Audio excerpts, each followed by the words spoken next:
In such a savage conflict, no love was lost between soldiers and the IRA. But sometimes innocent civilians were victims too.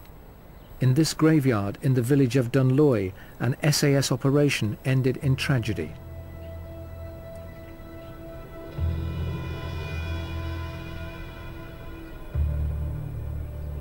A 16-year-old Catholic schoolboy, John Boyle, was looking at an old family grave when he stumbled upon an IRA arms cache. He immediately ran home and told his father. He said he had been in the graveyard and he had discovered under the fallen tombstone what to him looked like bomb material, a conglomeration of stuff packed under the headstone. John's father then rang the police. For a Catholic in a fiercely Republican area, to do so in support of law and order took considerable courage. I didn't want to see any policeman shot, and I did fear that rather than for any other purpose that it would be used against police. I knew the police and knew them well enough and didn't want that to happen. And that prompted me to send them the word. The police said they would be in touch, but no word came that evening. The following morning, Con Boyle heard shots and rushed to the graveyard.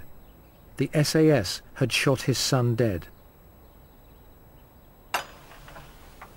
I came down here, and as soon as I got out of the car, the two men came out from behind these pillars with rifles and arrested me. Two soldiers? Two soldiers, yes. And at that time we didn't see John, and they made reference to John being lying in there. What did they say? They said that the other bastard was lying in there dead. That's what they said? As they said, yes. John had returned to the graveyard, probably just to check if his find was still there. Where were the soldiers? This is where they were supposed to be. What, just here? Just there, yes. As close as that? As close as that. I think about 7, maybe 7 yards, 6, 7 meters. And what happened? What is said to have happened? The soldier said happened was that John came in here and made towards the gravestone. And their orders was to arrest whoever would come. The two SAS men were tried for murder. They said they believed their lives were in danger when John picked up a rifle from the cache and turned towards them. The judge acquitted them, but said that one SAS soldier was an untrustworthy witness. Did you have any apology from the SAS or apology from the army? No, none at all, never a word. Nobody said sorry? No. Even though you told the police about it, nobody said? No, nobody ever said to me I'd done a good job. I'd done the right thing.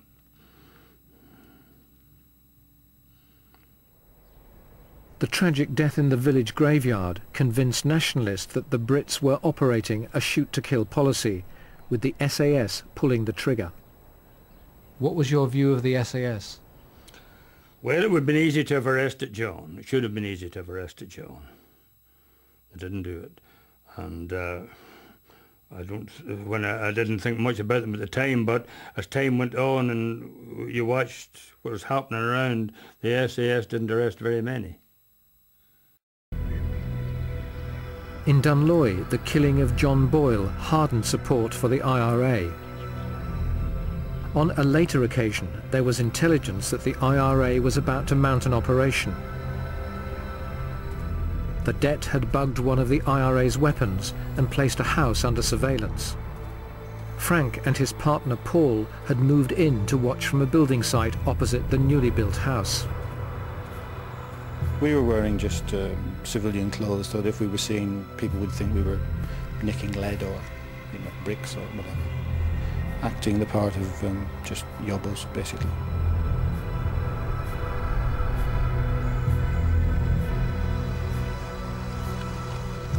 We could see the house and we could see what was going on. We were expecting certain cars to come and go to the house, and we wanted to see which cars were associated with the house and various people. But what the Det did not know was that the IRA suspected they were under surveillance and had sent out 2 of its members to scout the area. Out of the blue, or out of the black, then came this shout of, what the hell are you doing, effing and blinding. They were obviously very agitated. But all they did was make us stand up with our hands in the air, like cowboys, standing with our hands in the air and still screaming and shouting at us. We just looked into each other's eyes and nodded, and at a time which was obviously right, we drew our concealed pistols.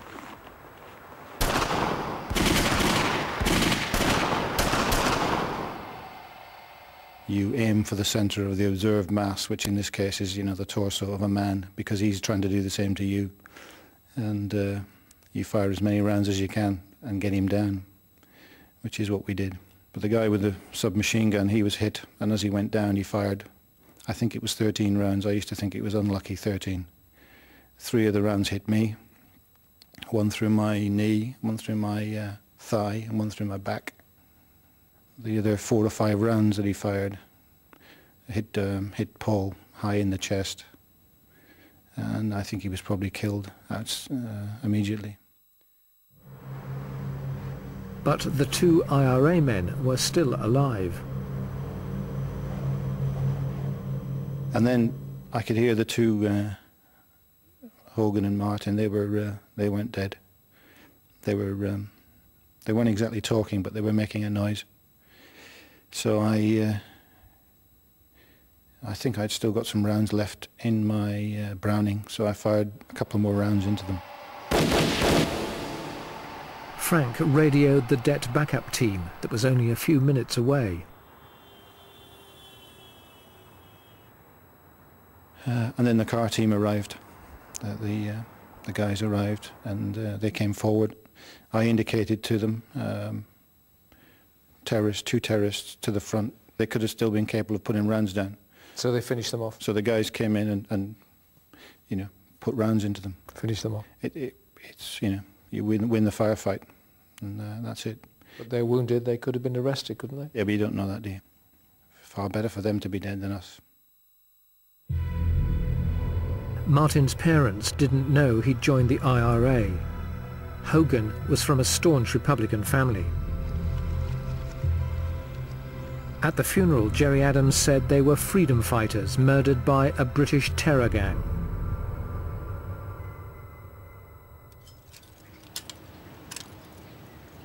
Controversy dogged the regular army too, in particular the part-time soldiers of the Ulster Defence Regiment, the UDR. The vast majority were Protestants. As violence increased, some decided to disregard the constraints of the law. Several were convicted of murder and other serious crimes. They'd been hand in glove with the loyalist paramilitaries. Republicans cried collusion, claiming it was sanctioned by the state. There were quite a number who, no doubt, did pass information and indeed some weapons on to the loyalist paramilitaries. Some were also members of the loyalists? Some were also members of the loyalist paramilitaries.